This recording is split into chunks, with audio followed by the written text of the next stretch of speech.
कानपुर के पास एक छोटे से गांव में सरिता अपने बेटे चिंटू और पति रमेश के साथ रहती थी।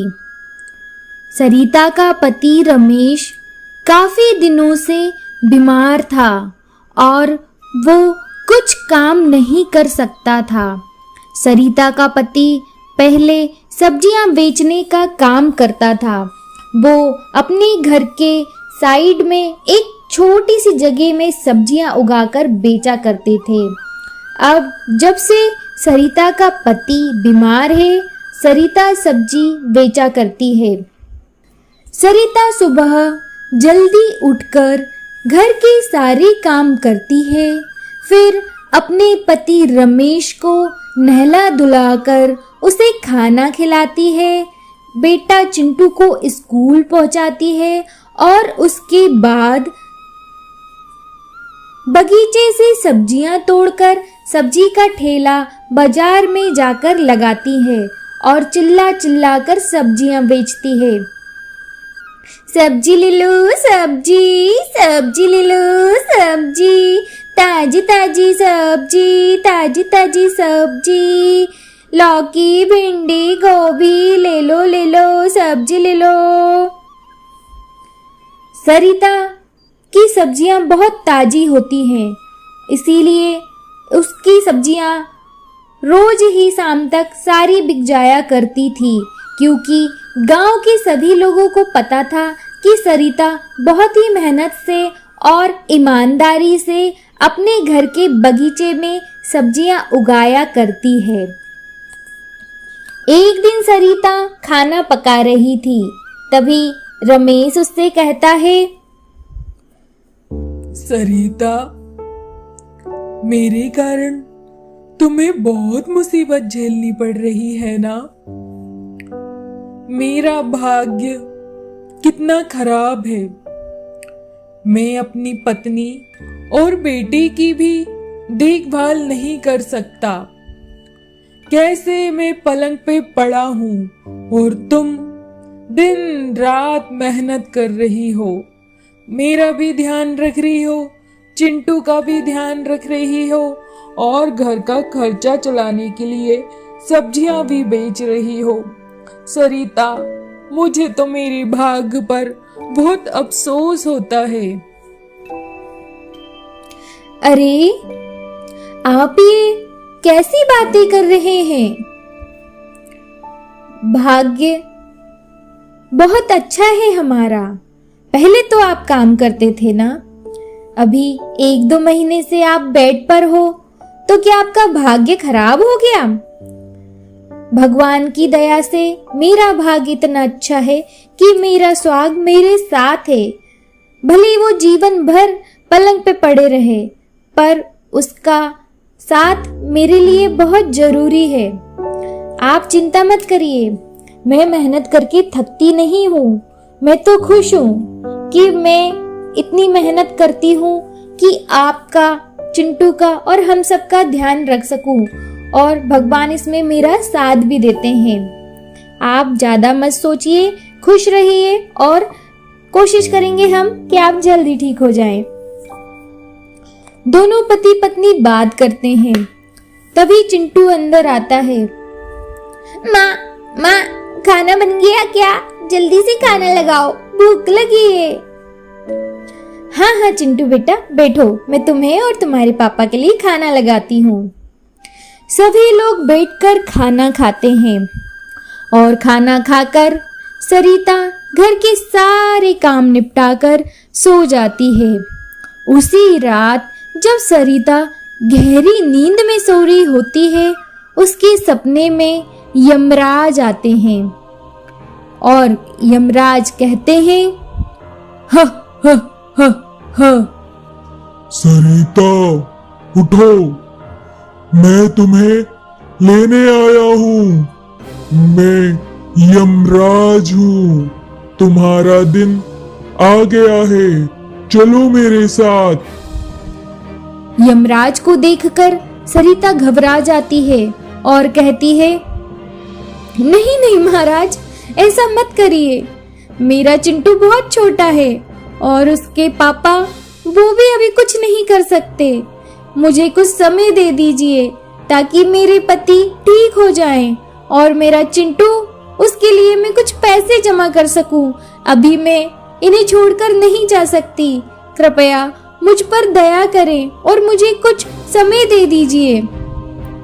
यमराज कहते हैं, अच्छा ठीक है, मैं तुम्हें 6 महीने का समय देता हूँ। आज से ठीक 6 महीने बाद इसी समय मैं तुम्हें लेने आऊंगा और तुम्हें मेरे साथ चलना होगा। याद रखना, तुम्हारे भाग्य में इतना ही जीवन लिखा है और भाग्य का लिखा कभी मिटता नहीं है। हाँ हाँ यमदेव, मैं आपके साथ चलूंगी। अभी आप मुझे क्षमा कर दीजिए। ऐसा कहकर यमराज वहां से चले जाते हैं।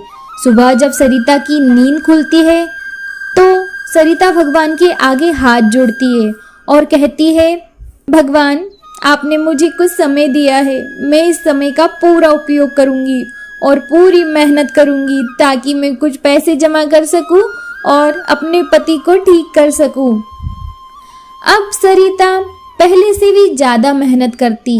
वो और ज्यादा सब्जियां उगाती और ज्यादा सब्जियां बेचती। वो ज्यादा समय तक बाजार में चिल्ला चिल्ला कर सब्जियां बेचती। सब्जी ले लो, ताजी ताजी सब्जी ले लो। और कभी अगर उसकी सब्जी बच भी जाती तो वो इधर उधर घूम घूम के सब्जियां बेचती। रात में जब सरिता घर आती है तो रमेश उससे पूछता है, सरिता, आजकल तुम इतनी मेहनत क्यों कर रही हो? तुम थक जाओगी, बीमार पड़ जाओगी। देखो, तुम्हें तुम्हारा भी ध्यान रखना चाहिए। हाँ जी, आप मेरी चिंता मत करिए, बस आप जल्दी से ठीक हो जाइए। सरिता रमेश को भी अच्छे डॉक्टर को दिखाती और अच्छे से दवाइयाँ करवाती और ज़्यादा मेहनत करके पैसे भी बहुत कमाती। पर भाग्य का लिखा कौन बदल सकता है। सरिता के पड़ोस में रहने वाला मोहनलाल सरिता की तरक्की से बहुत जलता है और वो पूरे गांव में झूठी अफवाह फैलाने लग जाता है। अरे भाई, तुझे पता है, मैंने देखा कल सरिता अपने खेत में सब्जियों में इंजेक्शन लगा रही थी। वो सब्जियां बड़ी करने के लिए और अमीर बनने के लिए अपनी सब्जियों में केमिकल डालती है। यह अफवाह धीरे धीरे पूरे गांव में फैल जाती है और अब सरिता सब्जी बेचने जाती है और चिल्ला चिल्ला कर सब्जी बेचती है। सब्जी ले लो, सब्जी, ताजी ताजी सब्जी। आज सरिता के ठेले पर कोई भी नहीं आता, सब उसके सामने से निकल जाते। सरिता हैरान थी कि क्या हो गया है अचानक से। उसे कुछ समझ नहीं आ रहा था। आज उसके ठेले से एक सब्जी ना बिकी। सरिता उदास मन से घर गई। रमेश सरिता को देखकर समझ गया कि आज कुछ तो बुरा हुआ है। उसने सरिता से पूछा, क्या हुआ सरिता? आज तुम इतनी उदास क्यों हो? नहीं जी, कुछ नहीं, आप चिंता मत करिए, सब ठीक है। कुछ तो हुआ है। क्या अब तुम्हारा पति इस लायक भी नहीं कि तुम मुझसे परेशानियां बता सको?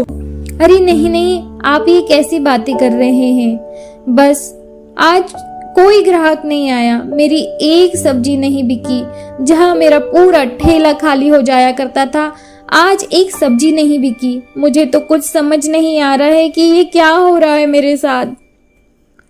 सरिता, मुझे लगता है अपना पड़ोसी मोहनलाल है ना, उसी की कोई चाल होगी। वो हमेशा ऐसा ही करता है। वो बहुत जलता है हमसे। तुम पता करो गांव में कि आखिर बात क्या है। हाँ जी, मैं अभी मेरी सहेली बिमला के घर जाती हूँ। बिमला से पूछती हूँ गांव के लोग ऐसा क्यों कर रहे हैं। सरिता उसी वक्त बिमला के घर जाती है और बिमला से पूछती है, बिमला बहन, तू तो मेरी पक्की सहेली है ना। आज तू भी मेरे ठेले के सामने से निकल गई, तूने मुझसे एक सब्जी नहीं ली। क्या बात है बिमला, मुझे बता। सरिता, मोहनलाल ने सारे गांव में यह बात फैलाई है कि तू अपनी सब्जियों में इंजेक्शन लगाती है उन्हें बड़ा करने के लिए जल्दी, और तू ज्यादा माला माल बनने के चक्कर में सब्जियों में पता नहीं कौन कौन से केमिकल डालती है। Chemical, injection? बिमला ये क्या बोल रही है? मुझे तो इन सब चीजों का कुछ पता ही नहीं है। मैं तो कुछ भी नहीं डालती हूँ अपनी सब्जी में, वही घरेलू खाद डालती हूँ और अपने हाथों से कटाई बुनाई निदाई सब कुछ करती हूँ ताकि मेरी सब्जियां स्वादिष्ट, टेस्टी और साथ ही साथ पौष्टिक रहें। हाँ सरिता, मुझे तेरी बात पर विश्वास है, पर मोहनलाल ने ऐसी अफवाह फैला रखी है। बिमला, तू मेरा साथ देगी ना? हाँ सरिता, मैं तेरा साथ दूंगी। हम दोनों मिलकर सारे गांव वालों को बताएंगे कि मोहनलाल ने मेरे खिलाफ चाल चली है और मेरी सब्जियां एकदम पौष्टिक हैं। हाँ ठीक है। सरिता और बिमला एक एक करके सारे लोगों को बताती हैं कि मोहनलाल ने झूठ कहा था और सरिता की सब्जियां अच्छी है। सरिता की बात पर लोग विश्वास कर लेते हैं क्योंकि सभी लोगों को पता था कि कहीं ना कहीं मोहनलाल सरिता और रमेश से बहुत ईर्ष्या करता है। अब दूसरे दिन जब सरिता सब्जियां बेचने जाती है और चिल्लाना शुरू करती है, सब्जी ले लो, सब्जी, ताजी ताजी हरी हरी सब्जी, घर की बनी पौष्टिक सब्जी, केमिकल वेमिकल ये क्या होते हैं मुझे नहीं पता, मैंने कोई केमिकल नहीं डाला, जलने वाले लोग ऐसी अफवाह फैलाते हैं, मेरी सब्जी तो पौष्टिक है, सब्जी ले लो सब्जी।